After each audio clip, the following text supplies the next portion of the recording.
Terima kasih Anda masih bersama kami di Market Review. Sebelum saya lanjutkan perbincangan bersama Bang Said Iqbal, ada beberapa data yang sudah kami siapkan. Di antaranya adalah mengenai urgensi Omnibus Law. Mengapa kemudian pemerintah pada saat awal menginisiasi Omnibus Law, apakah itu cipta lapangan kerja ataupun mungkin perpajakan, ini kemudian menjadi alasan-alasan kuatnya. Di antaranya adalah terjadi perlambatan ekonomi global, kemudian ancaman stagnasi ekonomi Indonesia atau middle income trap, kemudian daya saing Indonesia yang belum maksimal, dan berikutnya adalah mengenai terlalu banyak regulasi yang tumpang tindih. Dan berikutnya adalah mengenai 11 klaster Omnibus Law Cipta Lapangan Kerja yang merevisi 79 undang-undang dan 1.244 pasal. Di antaranya adalah penyederhanaan perizinan, kemudian persyaratan investasi, ketenagakerjaan, kemudahan pemberdayaan dan perlindungan UMKM, kemudian berusaha, ada juga dukungan riset dan inovasi administrasi pemerintahan, pengenaan sanksi, pengadaan lahan, investasi dan proyek pemerintah, kemudian kawasan ekonomi. Dan berikutnya adalah mengenai poin-poin penolakan buruh ataupun pekerja terhadap Omnibus Law Cipta Kerja. Di antaranya adalah Omnibus Law Cipta Kerja dianggap menghilangkan upah minimum. Kemudian Omnibus Law dianggap menghilangkan pesangon, Omnibus Law dianggap membuat ketidakpastian karyawan tetap, Omnibus Law dianggap membuka peluang tenaga kerja asing unskilled untuk masuk ke Indonesia.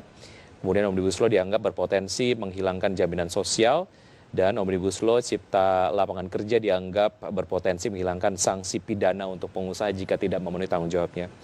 Saya kembali berbincang bersama Bang Said. Bang Said, tadi kita sempat memperbincangkan mengenai beberapa indikator yang kemudian akan dihitung dalam penghitungan upah minimum, yaitu adalah diantaranya mengenai pertumbuhan ekonomi daerah dan juga produktivitas. Mengenai poin produktivitas sebetulnya seberapa jauh ini kemudian dapat menjadi sebuah poin pembuktian untuk teman-teman pekerja untuk membuktikan produktivitasnya betul-betul maksimal jika nantinya ada poin-poin yang disetujui lah oleh pengusaha ataupun pemerintah dalam Omnibus Law Cipta Lapangan Kerja ini.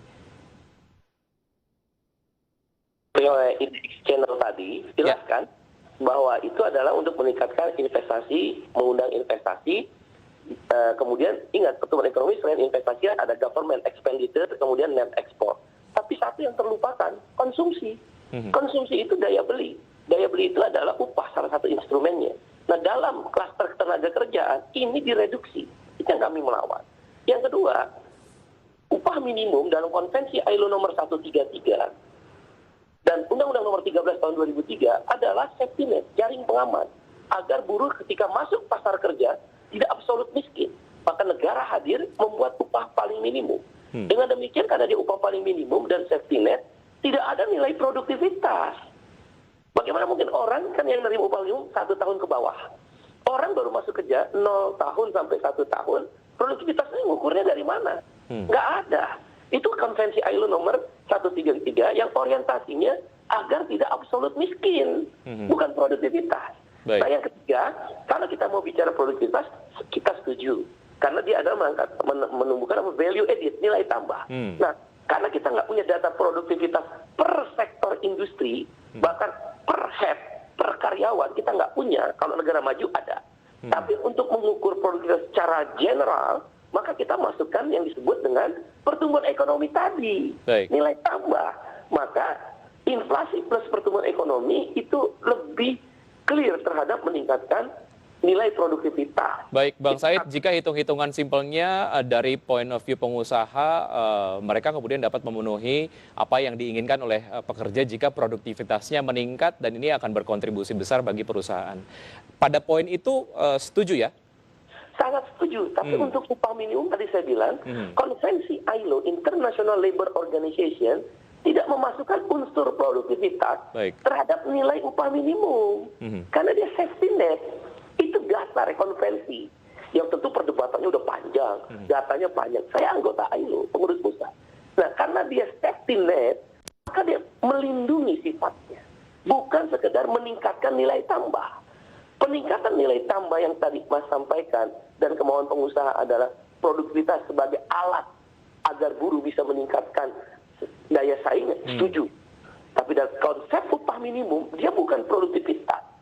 Dia konvensinya ada safety net, jaring pengaman, agar tidak absolut miskin. Supaya jangan confuse kita. Baik. Kalau di atas 1 tahun, baru kita sebut dengan struktur skala upah yang mempertimbangkan produktivitas. Saya tanya Ustaz, produktivitas antara Jakarta dengan Surabaya ada nggak? Nggak ada ukurannya.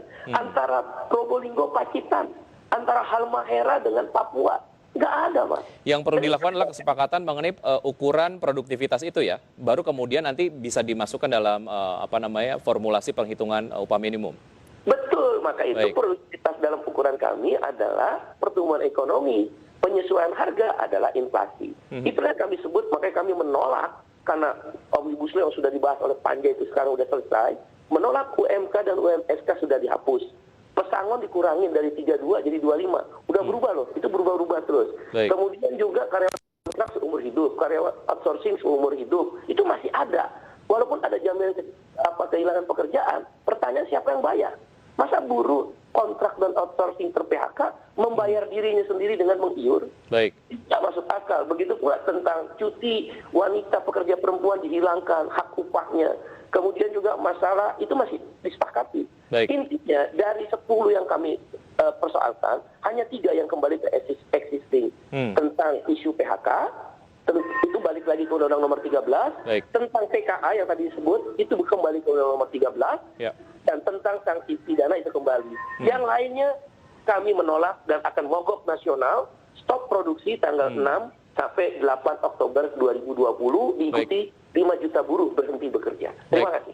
Yang kita kemudian harapkan sama-sama adalah bagaimana komunikasinya dapat berjalan dengan lancar dan dicapai kesepakatan yang win-win solution lah ya untuk tripartit, pemerintah, pengusaha dan juga pekerja. Bang Said, terima kasih sudah bergabung, waktu kita sangat pendek. Nanti kita berjumpa lagi di lain kesempatan.